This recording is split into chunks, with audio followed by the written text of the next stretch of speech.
Alors, toujours un immense plaisir de passer du temps spécial avec vous, de moments intimes, d'échanges, de discussions. C'est merveilleux. Ça nous aide à grandir, ça nous aide à évoluer. Merci d'être là, merci. Votre première fois, veuillez cliquer sur le bouton s'abonner, comme ça on sera une famille. Ok, on y va, c'est fait. D'accord, on va faire ça, tout ça. Ok, c'est fait. On y va. On a ici une histoire très intéressante, plutôt triste. Histoire d'une sœur sud-africaine qui travaille en Chine. Elle est professeure ou enseignante au kindergarten. Kindergarten, c'est quoi? Maternelle, hein? Gardienne, kindergarten, enfin bref. Cette jeune sud-africaine a vécu un petit moment très compliqué parce qu'elle s'est fait menacer physiquement par son directeur de Human Resources. HR, c'est quoi en français? Ressources humaines, ok. Directeur de ressources humaines l'a menacée. Elle s'appelle Nolu Cindy Sontleku. Nolu Cindy Sontleku. Vous voyez les Sud-Africains? Les Sud-Africains ont gardé leur nom. Nolu Cindy Sontleku. Ce n'est pas Joséphine, ce n'est pas Marina, ce n'est pas Patricia, ce n'est pas tout ça là. Nolu Cindy Sontleku. Il n'y a pas de honte, il n'y a pas de complexe d'infériorité, il n'y a pas oh, mon nom sonne bizarre. C'est ton cerveau qui est bizarre. Si le nom de tes grands-parents, de tes ancêtres sonne bizarre dans ta tête, il faut appeler vos enfants Curtis Marvel, tout ça là. C'est ton cerveau qui sonne bizarre. Nolu Cindy Sontleku. Et vous ne verrez jamais, presque jamais, vous ne verrez des John chez eux. John, Mark, Lucas, ça n'existe pas. Okay. Ils sont, en tout cas, après eux, il y a peut-être les Nigérians, tribus de Nigérians, qui sont aussi des Ekuchuku, tout ça. Les Sud-Africains ont préservé leur nature. C'est peut-être parce que, voilà, c'est en 1994, à peine ici récemment, qu'ils ont eu leur indépendance pour de vrai. Et nous, c'était depuis les années 60. Et aujourd'hui, on a l'impression qu'avoir un nom comme Giscard, Paul Hortin, c'est cool, c'est génial. Mon enfant s'appelle Curtis Mark Jones.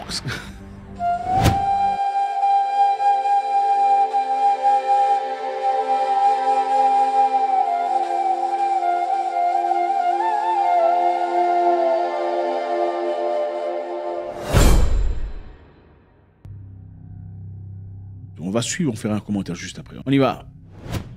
On Wednesday, August 23rd, during a disagreement, the HR manager at my job, a guy, punched me on my face. After he punched me and I was screaming, trying to get out of his office, he pushed me down on the couch, telling me that I needed to sit down. Wow. On te frappe à la tête, on frappe à l'œil. Ensuite, tu te lèves pour partir, on te pousse et tu tombes sur le canapé et te dit assieds-toi. Imagine-toi un peu. Vous voyez la scène cinématique, coup de poing et puis on te pousse, on dit assieds-toi. Tu es une femme face à un homme dans un pays étranger. Tu es noir. I screamed and I was trying to get my phone so I can take pictures and videos of what was happening. Instead, he grabbed my phone and said he didn't have my phone anymore. I don't know how I got out of the office, but somehow I got out. And I was running in the passage of this kindergarten trying to get help. There were various women there. All of them just watched and did nothing. Tout le monde regardait et personne n'a rien fait du tout. C'est très commun ça. On te regarde. On n'a pas regardé que ce soit une femme. Ça n'a pas été un moment là de féminisme pour dire ah, la paix à la femme, force à la femme, justice à la femme. Ils n'ont pas regardé ça. C'était une femme de couleur. Voilà. I managed to run to the stairs, but by the time I got to the stairs, he was already there, and he was preventing me from going past him. I was screaming, but he was pulling me, preventing me from leaving. I don't know what came to my head, but I thought about a different exit, and I ran towards the different exit, but he was chasing me. And during the time that he was chasing me, he was singing a song, humming a song, as though to distract me in case so that I can fall and he can catch me. I managed to get out of the building, and there was another lady outside the building shouting for the securities officers to close the gate so I wouldn't get out. Wow. Pendant qu'elle essaie de courir, il y a une autre femme, au lieu de l'aider, les femmes qui étaient là, au lieu de l'aider, la femme crie pour que l'agent de sécurité ferme la barrière pour pas qu'elle sorte. Imaginez. But what happened is the security officer made a mistake. Instead of closing the gate, he opened the gate, and then I ran. Managing to get out. L'agent de sécurité s'est trompé, au lieu de fermer la barrière, il a plutôt ouvert la barrière. By the time I got out, I had no shoes on, no socks on. They had taken my phone. I had no bag on. It was just me and nothing on my hands. I didn't know what to do, so I started walking on the streets, and I came across a young Chinese lady. Asked her if she speak English, and she said yes. I asked her to call the cops. She called the cops arrived, and we went back to the kindergarten. When we arrived at the kindergarten, they had gathered everything that belonged to me in a table, telling me that the reason why they were preventing me from leaving is because they wanted me to calm down so they can call the cops to resolve it. Wow! La raison pour laquelle on ne voulait pas que je sorte, c'est parce qu'on voulait que je me calme pour qu'ils appellent eux-mêmes la police. Donc on voulait te calmer pour appeler la police. C'est pour appeler la police pour faire quoi? Tu as déjà vu une personne qui t'a frappé, te calmer, ensuite appeler la police contre soi-même? Ok. Despite the fact that I wasn't feeling safe, and that is why I wanted to run away. Then the guy who had punched me told the cops that he did not punch me, that I hit my eye on the couch. Je ne l'ai pas frappé du tout. Wow. I asked them to release the CCTV footage of the building while I was running, and they said they don't have it. We went to the police station. At the police station, the vice principal who saw everything happen said that she didn't see anything. La femme qui avait tout vu, finalement, dit qu'elle n'avait rien vu du tout. On demande la vidéo du CCTV, on dit que la vidéo est absente. Ça, c'est à la police. And that when this guy might have hit me, she was on the phone, so she didn't see anything.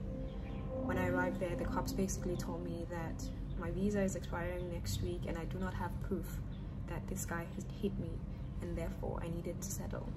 Wow. À la police, on lui rappelle que ton visa est en train d'expirer dans quelques jours. Et comme tu n'as pas de preuves, pour incriminer cette personne, tu vas devoir discuter avec lui et trouver une solution amiable. Puisque ton visa est en train d'expirer. Imaginez-vous, vous partez à la police pour demander de l'aide. Vous êtes en difficulté. Vous êtes en difficulté, au lieu que la police, évidemment, réagisse, vous êtes une femme, évidemment, battue, c'est clair, on peut voir qu'on vous a frappé au visage. Mais on vous rappelle, écoutez, madame, votre visa expire dans quelques jours. Hein, et apparemment, vous n'avez pas de preuve de l'assaut dont vous accusez, monsieur. Je pense qu'il serait nécessaire que vous parliez à l'amiable. Feeling like I didn't have a choice, I ended up settling for compensation.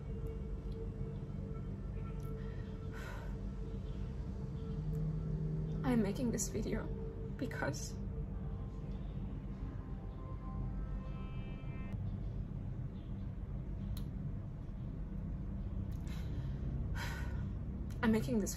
there are so many of us out here who are suffering under the hands of our employers, who continue to disobey the law and treat us very poorly.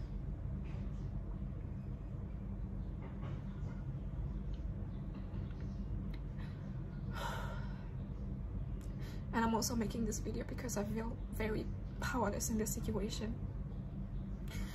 They told me that if I talk to anybody or go to the media about the situation, then they would sue me and I would have to go to jail or get deported.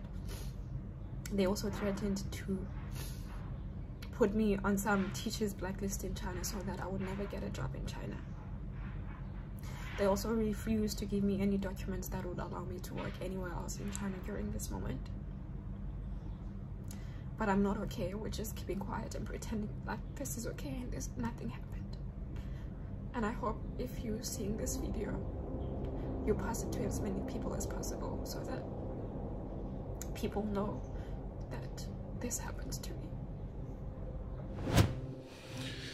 Ah bah, c'est triste de voir ça. C'est vraiment triste. Premièrement, je dirais, dans ce genre d'histoire, on se pose la question de savoir pourquoi l'ambassade sud-africaine n'a-t-elle pas réagi. Après avoir fait quelques investigations, on découvre à travers sa page, elle dit à ceux qui ont demandé de contacter l'ambassade, je l'ai fait. C'est le premier numéro que j'ai appelé lorsque ça s'est produit. Mais malheureusement, ils n'ont même pas de numéro d'urgence. Donc je n'ai pas pu les joindre ce jour-là. Et quand je l'ai finalement fait, ils m'ont dit qu'ils me rappelleraient. Mais ils ne l'ont jamais fait. L'Afrique, c'est triste. Vous savez, la première chose, c'est vous ne pouvez jamais maltraiter un Chinois sans que l'ambassade ou les autorités chinoises réagissent par rapport à ça. Pourquoi les Africains sont incapables de faire ça? Pourquoi on ne peut pas donner le respect, accorder le respect à notre population afin que le reste du monde voie, contemple et nous traite comme il se doit? Parce qu'on peut traiter ton frère en raccord avec comment toi tu traites cette personne. C'est aussi simple que ça. On ne traitera ta femme que comme toi tu traites ta femme. On ne peut traiter ton grand frère que comme toi tu traites ton grand frère. Tu emmènes ton grand frère à la maison devant ta femme, tu le traites comme un enfant. Ta femme le traitera comme un enfant. Attends un peu, on va nourrir l'amour des enfants. Parce qu'il a vu comment tu traites ton frère. De même, l'ambassade consulat traite ses enfants comme il se doit. Les pays respecteront ses enfants et les traiteront avec dignité et respect. C'est triste de voir une jeune fille comme ça. Partie, pas pour aller, voilà, immigrer, hein, comme beaucoup le font. Il faut souligner ici, les Sud-Africains n'ont pas pour habitude d'aller dans les pays de trucs pour rester comme réfugiés. Hein, c'est pas dans leurs habitudes. Si vous les voyez, ils sont certainement là-bas légalement. Ouais. Ce n'est pas dans leurs habitudes de quitter leur pays pour aller chez autrui. Ils ne le font pas. Parce que leur pays, ils ont tout. D'ailleurs, leur pays est mieux que beaucoup de pays européens. Bref. Partie, enseignée comme teacher, enseignante au kindergarten. Malheureusement, évidemment, elle se fait maltraiter par ses supérieurs au boulot. Bon. Certainement, elle a des rêves. C'est une fille ambitieuse. Quitter son pays pour aller éduquer. Il faut comprendre d'abord que les enseignants et les infirmières ont un travail très noble parce que leur travail, ce n'est pas lié nécessairement à l'argent. C'est généralement par passion, par amour du travail. C'est pour ça qu'ils le font. Et voir une personne traitée comme ça, c'est bien triste. Vous pensez que vous pouvez traiter une femme chinoise comme ça chez vous? Non, même votre autorité, même votre propre gouvernement va vous racler. Mais remarquez ici la première chose. Elle a fait du bruit pour que les gens entendent. On l'a entendu souffrir et en détresse. Personne n'a réagi. Les femmes l'ont vue, mais au lieu de la défendre, on a demandé à l'agent de sécurité de fermer la barrière pour pas que leur frère soit dans le pétrin. Ok? Sortie, elle a trouvé quelqu'un pour lui parler. Appelle la police, la personne appelle la police. La police arrive, on va à l'école pour discuter. Finalement, pendant qu'il faudrait sortir les images du CCTV, les images ne sont pas là. La police n'a rien demandé de plus. Arrivé au bureau de la police, au lieu que la police dise « Bon, monsieur, il est évident que la femme ici est bousillée au visage.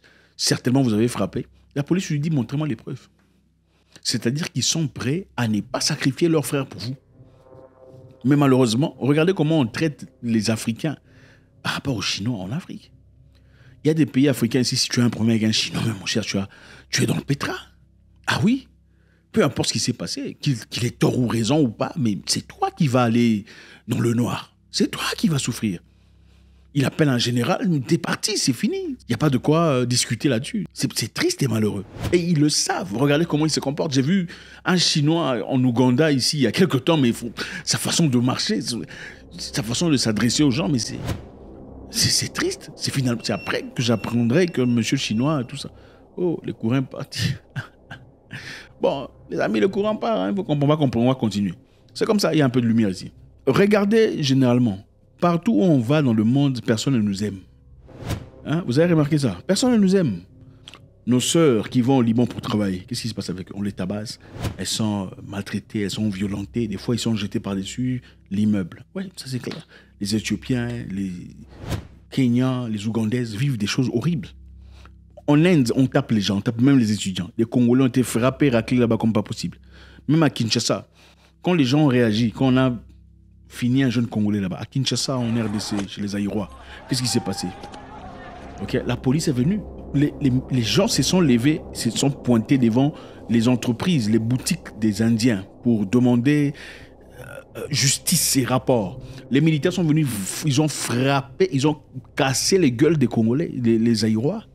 Comment on peut arrêter de maltraiter vos gens si vous n'avez aucune considération pour vous-même? Ce n'est pas possible. On ne peut vous traiter qu'en rapport avec comment la personne la plus importante chez vous vous traite. C'est comme ça. Si tu es un patron, tu veux qu'on respecte ton frère, il faut traiter ton frère avec respect devant les subalternes. Comme ça, quand il vient, on dit « Ah, c'est le frère du patron, debout ». Si tu le traites comme de la pacotille, on le traitera comme de la pacotille. C'est aussi simple que ça. Je pense qu'il doit y avoir un degré de respect personnel. On voit comment les Chinois font des choses en Afrique. C'est bouleversant. Il y a tellement de vidéos où Chinois en train de tabasser un Africain, Chinois en train de pulvériser un Africain. Au Kenya, par exemple, il y a un Chinois qui a insulté les gens en disant que les Africains puent. Vous sentez pas bon. Mais qu'est-ce qui s'est passé après? On lui a dit, mais nous, on sent pas bon, qu'est-ce que tu fais ici? D'ailleurs, même le président de la République, ils sont pas bons. Mais heureusement que les Kenyans, enfin, c'est quand même un pays anglophone qui se respecte. On a pris le monsieur, là, on l'a ramené chez lui à la maison. En Chine, on ne te ramènera pas à la maison, c'est la prison que tu feras. Ça rigole pas là-bas chez eux.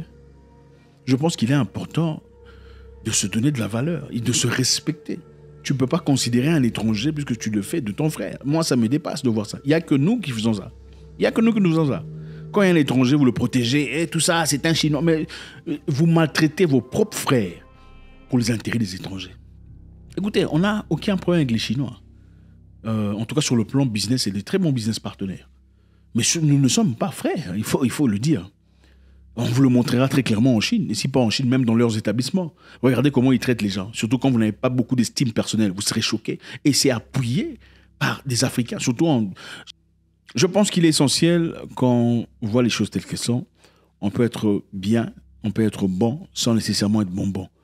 Je pense qu'il serait très important de valoriser nos peuples, valoriser nos frères et sœurs, dans l'objectif d'être valorisés aussi ailleurs. On ne peut pas réclamer justice, non-racisme et tout le bazar si nous-mêmes, on ne montre pas à quel point on peut réagir dans des cas difficiles. Merci infiniment les amis, c'est toujours avec beaucoup de plaisir. Votre commentaire est toujours très nécessaire. Ne partez pas sans le faire. Je vous souhaite une excellente soirée. J'espère vous parler encore très bientôt dans une nouvelle vidéo. Au revoir.